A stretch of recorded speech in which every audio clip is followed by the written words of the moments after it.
Extraordinario. La vida que está destinado a vivir. Libro de John Bevere. Capítulo 5. Usted puede hacerlo. Cuando se trata de agradar a Dios, la gran pregunta es, ¿podemos hacerlo? ¿Tenemos todo lo que se necesita para hacer que Él sonría? ¿Podemos nosotros, que vivimos en un mundo imperfecto, causar deleite a un Dios perfecto?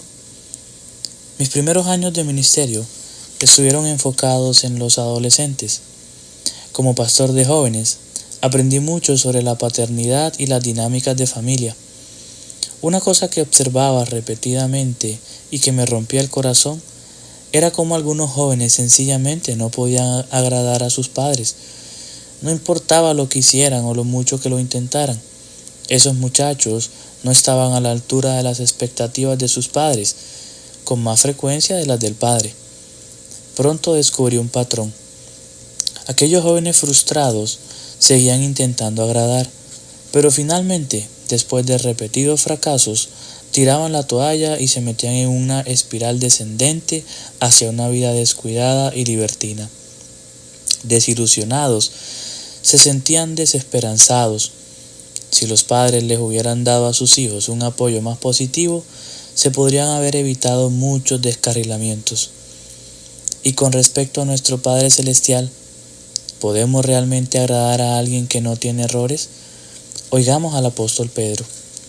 Su divino poder, al darnos el conocimiento de aquel que nos llamó por su propia gloria y potencia, nos ha concedido todas las cosas que necesitamos para vivir como Dios manda.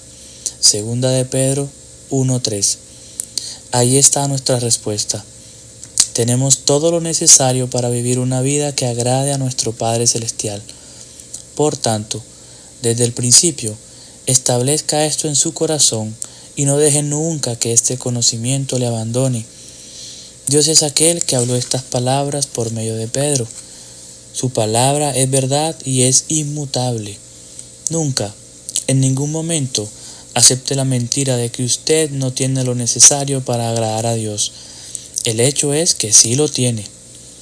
Muchos creyentes miran a ciertos cristianos, especialmente grandes líderes, y piensan que ellos nunca podrían estar a su altura o dar tanto deleite a los ojos de Dios como el apóstol Juan, el apóstol Pablo, Billy Graham, Oral Roberts, la Madre Teresa o cualquier otra persona a la que admiran.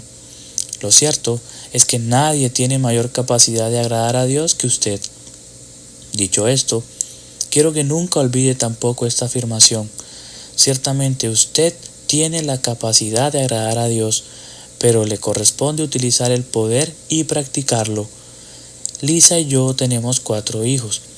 Nuestro tercer hijo, Alexander, tiene desafíos en la educación convencional. De hecho, estuvo en educación especial durante algunos años.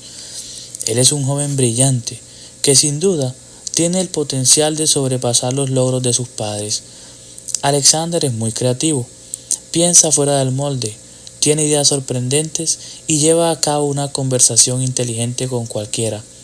Sin embargo, en la escuela batallaba con la lectura porque él es más visual en su proceso de pensamiento y de aprendizaje. Su hermano mayor, Addison, está muy dotado para la educación convencional. Puede leer un libro de 500 páginas en una cuarta parte del tiempo que me llevaría a mí y después puede recitar y procesar con precisión la información del libro. Los 2 hijos tienen lo necesario para ir lejos en la vida y estoy muy orgulloso de cada uno de ellos. Cuando los 2 muchachos estaban en la escuela, Lisa y yo aprendimos a tener expectativas diferentes para cada uno. Recuerdo muchos semestres en que todas las calificaciones de Addison eran de sobresaliente en su cartilla de notas. Lisa y yo rara vez teníamos que ayudarle con sus tareas o sus estudios. Él normalmente trabajaba hasta que entendía las cosas y obtenía muy buenas calificaciones en sus exámenes. Nosotros nos agradábamos. Durante uno de esos semestres, Alexander estaba en la escuela secundaria y estábamos pasando un periodo difícil con él. Frecuentemente se olvidaba de hacer sus tareas y las que sí terminaban no eran buenas. Sacó malas calificaciones. Nosotros no nos agradábamos de su rendimiento aquel semestre. Unos semestres después, Alexander cambió la tendencia y trabajó con diligencia. Nunca olvidaré cuando abrí su cartilla de notas y vi buenas calificaciones y no malas. Nos agradamos mucho. Aunque él no llegó a las calificaciones de Addison, Lisa y yo sabíamos que había trabajado diligentemente. Le elogiamos una y otra vez por el trabajo que había realizado. Él supo sin duda alguna que sus padres se deleitaron, y finalmente, por medio de mucho trabajo, Alexander llegó a ser también un alumno de notas sobresalientes. Otro semestre, Addison llegó a casa con calificaciones sobresalientes y notables. Nosotros no nos agradamos, no porque no hubiera sacado todo sobresaliente, sino porque habíamos observado sus hábitos de estudio aquel semestre y vimos que estaba más enfocado en amigos y eventos sociales que en las tareas de la escuela. Aunque en ese momento él había obtenido mejores calificaciones que las de Alexander, sabíamos que Addison no lo había dado todo. Esto sucedió solo una vez, y Addison se graduó con matrículas de honor y regularmente ha sido un buen trabajador en todas las áreas de su vida. El punto es el siguiente: Dios espera que nosotros seamos fieles en lo que Él nos ha dado, y Él no capacita por igual a cada uno de sus hijos. Oh, qué estupendo sería si los creyentes creyeran firmemente esta verdad. Está clara en la parábola de los talentos. A un sirviente se le dieron 5 talentos, a otro se le dieron 2 y a otro se le dio 1. La Escritura dice concretamente que se nos han otorgado dones a cada uno conforme a su capacidad. Mateo 25:15. Al igual que nuestros hijos, cada sirviente en la parábola tenía diferentes niveles de capacidades. Al pensar en esto, debemos también tener en mente las palabras de Pablo. Porque ¿quién te distingue? ¿O quién tienes que no hayas recibido? Y si lo recibiste, ¿por qué te glorías como si no lo hubieras recibido? 1 Corintios 4:7. Siempre debemos prestar atención a lo que nos ha sido dado por Dios. La capacidad de una persona para escribir, enseñar, predicar, cantar, componer música, diseñar, administrar, organizar, liderar, relacionarse bien con la gente y otras muchas es un regalo dado por Dios. Si yo tengo eso en mente, me guarda de las mortales trampas del orgullo o la envidia. Orgullo al pensar que yo soy mejor que otros y envidia al codiciar lo que otra persona tiene. Regresando a la parábola de los talentos, el hombre al que se le dieron 5 talentos trabajó con diligencia y terminó con 10. El hombre al que se le dieron 2 talentos trabajó con la misma diligencia, pero terminó solo con 4. Aunque el primer hombre terminó con 6 talentos más que el otro, resultados mucho mejores, ambos fueron recompensados igualmente. ¿Puede usted oír el agrado en la voz de su Señor? Bien, buen siervo y fiel. Sobre poco has sido fiel, sobre mucho te pondré. Entra en el gozo de tu Señor. Mateo 25:21 y 23. Observemos la inusual referencia del pasaje aquí, versículo 21 o 23. Los dos versículos son idénticos. Yo no creo que esto sea un accidente. Dios está haciendo hincapié en un punto muy importante.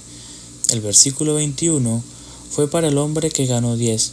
El versículo 23 fue para el hombre que terminó con 4, menos de la mitad del total del primer hombre. Sin embargo, el deleite y el agrado del Señor por ambos sirvientes fueron idénticos. Jesús dice: porque a todo aquel a quien se haya dado mucho, mucho se le demandará, y al que mucho se le haya confiado, más se le pedirá. Lucas 12:48. Si usted se compara con un líder admirado, un familiar o un amigo, entonces puede que se quede corto. El hecho es que Dios probablemente le diese a esa persona más dones, más capacidad, más talentos que a usted. Oiga las palabras de Pablo. Digo pues, por la gracia que me es dada, a cada cual que está entre vosotros, que no tenga más alto concepto de sí que el que debe tener, sino que piense de sí con cordura, conforme a la medida de la fe que Dios repartió a cada uno, porque de la manera que en un cuerpo tenemos muchos miembros, pero no todos los miembros tienen la misma función, así nosotros, siendo muchos, somos un cuerpo en Cristo, y todos miembros los unos de los otros, de manera que teniendo diferentes dones, según la gracia que nos es dada, si el de profecía, úsese conforme a la medida de la fe. Romanos 12, versículos del 3 al 6. Usted fue perfectamente creado por Dios para funcionar en el reino y tiene los dones y las capacidades para cumplir su tarea concreta. Por tanto, con respecto a lo que tenemos, no podemos comparar nuestros resultados con los de otros. Sin embargo, con respecto a lo que hacemos con lo que tenemos, seremos juzgados, y en esto damos deleite o falta de él a nuestro Padre Celestial. Permítame decirlo de otro modo.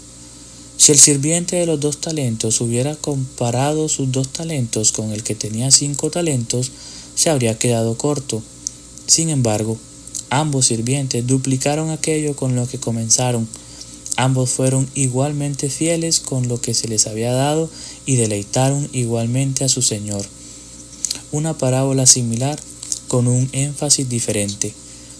Después de haber dicho todo esto, veamos una parábola similar con un énfasis muy diferente. En la parábola de las 10 minas, véase Lucas 19, versículos del 11 al 26. Jesús habla de 10 sirvientes en lugar de 3. A cada uno de ellos se le dio una mina. En esta parábola, la mina no representa nuestros diferentes niveles de llamado o dones especiales, como lo hacían los talentos.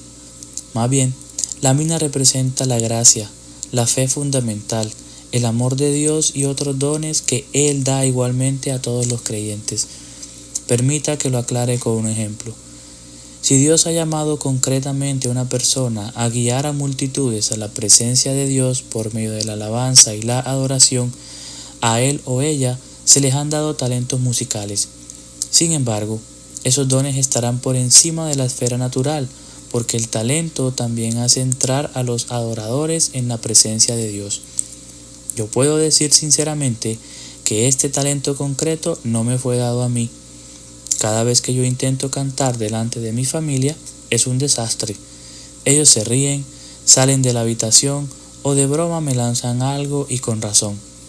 Por tanto, no sería sabio para mí tratar de ocupar la posición de líder de alabanza en mi iglesia. Los talentos que Dios me ha confiado para cumplir lo que yo soy llamado concretamente a hacer están en otras áreas, como predicación, escribir y liderar. Cada uno tenemos talentos que están en consonancia con nuestras tareas concretas. Sin embargo, en las áreas generales de la vida, todos hemos recibido lo mismo. La Escritura nos dice que cada uno de nosotros tiene la mente de Cristo, la armadura de Dios, el nombre de Jesús, una fe básica, las promesas de Dios, el amor de Dios, y la lista continúa. Todas ellas están representadas en la historia de las minas. En esa parábola, el primer sirviente multiplicó su mina por 10. En el juicio, fue recompensado generosamente y se le dio autoridad sobre 10 ciudades. El segundo multiplicó su mina por 5. No fue recompensado tan espléndidamente. Se le dio autoridad sobre 5 ciudades. Su recompensa fue menor porque él tomó lo que se le había dado y lo multiplicó la mitad que el primer hombre. El tercero enterró su mina. Fue firmemente corregido por su pereza y no recibió recompensa. Estas 2 parábolas revelan cómo Dios nos equipa a cada uno de nosotros igualmente en las situaciones generales de la vida. La parábola de las 10 minas, mientras que somos equipados de modo diferente en áreas de llamados o tareas específicas, la parábola de los talentos. Durante el resto de este libro, hablaré de lo que Dios nos ha dado igualmente a cada uno de nosotros. Sin embargo, el material es también el fundamento que precisamente se requiere para operar exitosamente en nuestras tareas específicas. Lo fundamental es que usted nunca puede funcionar a pleno potencial, lo extraordinario, sin la revelación de lo que estoy a punto de abordar. Reflexiones para un viaje extraordinario. ¿Qué dones y talentos cree que Dios le ha dado para realizar el trabajo de su reino? ¿Qué, si es que hay algo, le está impidiendo que utilice plenamente sus dones y talentos para que el reino de Dios avance?